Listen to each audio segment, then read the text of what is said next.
Hey Raiders fans, welcome back to the channel. Today, we have an exciting deep dive into one of the hottest topics in football right now. The number one overall pick in the 2026 NFL Draft, and what it truly means for the Las Vegas Raiders. Now, before we get started, just a quick reminder to subscribe and hit that like button so you never miss out on breaking news, updates, and all the exclusive insights we bring to Raider Nation. Alright, let's get into it.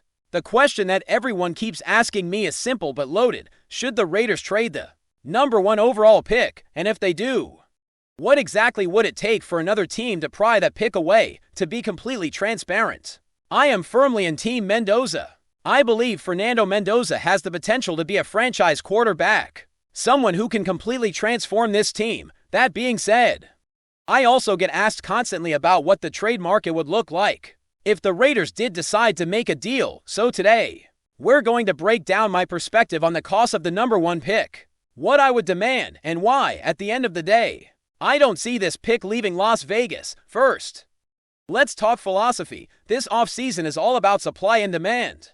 The market for top quarterbacks is limited, and the talent at number one is unique. Fernando Mendoza is not just another draft prospect. He's the kind of player that can redefine a franchise. The trades I'm going to outline are going to seem extreme, maybe even ridiculous.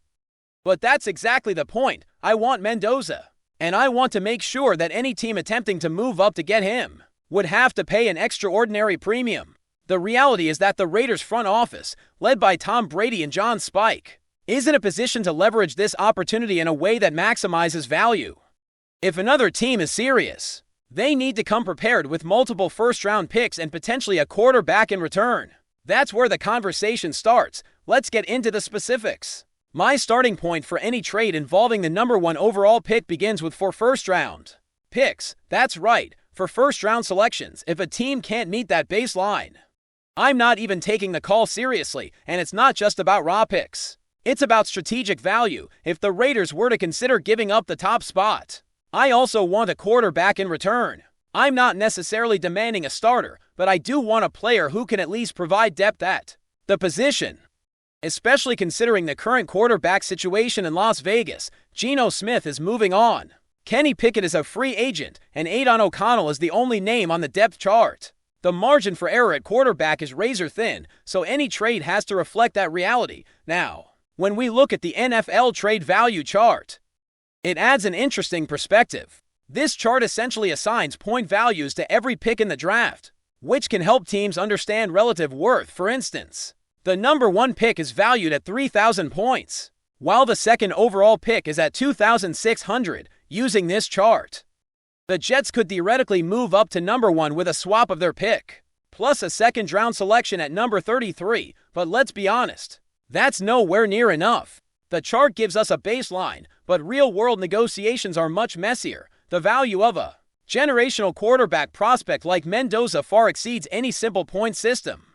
Think of it like supply and demand during the early days of the pandemic. When toilet paper suddenly became priceless, Mendoza is that scarce commodity. If the Jets or any team really want to even start the conversation about the number one pick, I'm asking for an over-the-top return. We're talking about 5 first-round picks plus additional mid-round selections. That might seem extreme, but this is how the Raiders create leverage. The Jets, having traded key players like Sauce Gardner and Quinnen Williams, are in a situation where they may have stockpiled picks for a quarterback who could transform their team. But here's the catch. Having picks doesn't guarantee you get your quarterback. That's why the Raiders' approach is to make other teams overpay for the chance to grab Mendoza. It's a way of ensuring that if the conversation even begins, it starts at a price that reflects the rarity and value of this talent. Now, let's switch gears a bit and consider another potential trade scenario, this time involving the Tennessee Titans.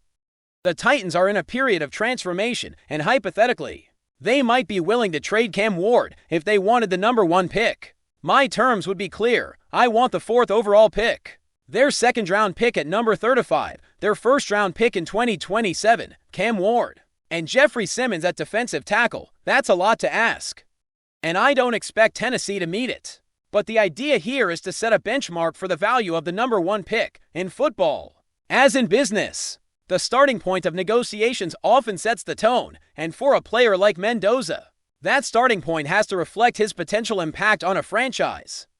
From a strategic perspective, these trades aren't just about acquiring picks. They're about shaping the team for the future. The Raiders have the chance to use the number 1 pick to secure a quarterback who can elevate the entire roster. Fernando Mendoza represents more than talent. He represents leadership, potential, and the kind of player who can be the cornerstone of a franchise for years. Pairing him with the coaching expertise of Tom Brady and John Spike could create a synergy that transforms not just the offense, but the entire organization. That's why the starting point for any trade is so high, because the potential upside is enormous. When we break down the numbers and the strategy, it's clear that the Raiders are not just thinking about the immediate draft. They're planning for the future, considering how each move can impact the next several seasons. Whether it's a trade with the Jets, the Titans, or another team entirely, the conversation starts with significant value. 4 to 5 first-round picks, plus quality quarterbacks or key players in return, is the kind of deal that begins to make sense. When you consider what Mendoza could bring to the table, anything less is simply not enough. This is where supply and demand really come into play. There are not many quarterbacks in this draft class who can change a team's trajectory. There are even fewer who have the skill set, leadership qualities, and football IQ that Mendoza possesses. For the Raiders, passing up on him isn't an option unless the trade on the table is so overwhelming that it compensates for losing a generational talent. That's why the numbers I'm presenting may seem outrageous to some fans, but in reality, they reflect the value of a player who could be the face of the franchise for the next decade. Now, let's dive deeper into what this means for the Raiders and the draft landscape overall. The number 1 pick isn't just a draft selection, it's a symbol of the direction this franchise wants to go. When you look at teams around the league, the ones that consistently compete for champions, hips are built around a strong quarterback who can lead and elevate everyone around him. Fernando Mendoza fits that mold.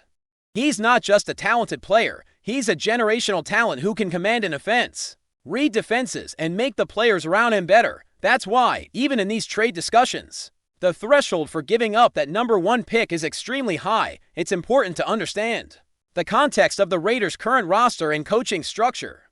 Tom Brady and John Spike are in a position to evaluate talent with a lens few franchises have. Their experience in building championship teams allows them to identify not just skill, but also character, decision-making, and leadership. Mendoza checks all those boxes. He's the kind of quarterback who could seamlessly integrate into this environment, giving the Raiders a foundational piece they've been searching for. In a draft class where the quarterback pool is limited, letting Mendoza go for anything less than an astronomical return just doesn't make sense strategically. Speaking of strategy, let's consider the depth at quarterback across the league. Geno Smith is no longer with the team.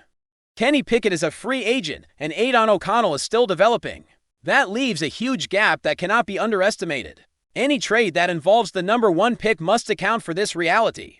If the Raiders were to accept less than 4 or 5 first-round picks, without a solid quarterback in return, they would be leaving themselves vulnerable at the most critical position on the field. Depth matters, and the NFL is unforgiving when it comes to quarterback decisions. Teams can't afford to take chances, which is why the asking price for Mendoza is intentionally set extremely high. Let's break down potential trade scenarios a little further. Take the Jets, for example. If they truly wanted to move up to number 1, my stance is clear. Start the conversation with at least 5 first-round picks, plus the 4th rounders as a bonus. That might sound excessive to some, but remember, this is about creating leverage. The Jets are in a position where they've traded key players and accumulated picks to chase their quarterback. But there's no guarantee they'll land him. The Raiders, by holding the top selection, can dictate the terms and demand compensation that reflects the scarcity of a talent like Mendoza. It's all about maximizing value while securing the player who can define the franchise's future. Another hypothetical involves the Titans. They've been reshaping their roster and could theoretically have players like Cam Ward and Jeffrey Simmons available if they wanted the number 1 pick. The trade I'd propose is ambitious. Number for overall, the 2nd-round pick at 35, a 1st-round pick next year, Cam Ward, and Jeffrey Simmons. Again, I don't expect this exact deal to happen, but it illustrates a key point. The number 1 pick is essentially priceless. Teams have to significantly overpay to even start negotiations, and the Raiders are in the position to make that demand. It's not just about picking players, it's about securing the future of the franchise and setting a standard for what top-tier talent is worth beyond trades. It's critical to evaluate Mendoza's fit with the current offensive and defensive setup. He's not just a quarterback, he's a player who can elevate an entire system. The coaching staff has a unique opportunity to mold an offense around his strengths while maintaining balance with the existing roster. Pairing Mendoza with Tom Brady's insight and John Spike's strategy creates a blueprint for sustained success. It's a rare situation where talent, coaching, and vision align perfectly, and the Raiders are positioned to take full advantage. That's why the asking price for any team to take the number 1 pick off their hands is intentionally astronomical. It reflects not just the player, but the opportunity to shape a franchise's destiny. Now, let's consider the broader market in any given draft. Quarterbacks who can change the trajectory of a team are few and far between. The 2026 draft, in particular, lacks depth at the quarterback position outside of Mendoza.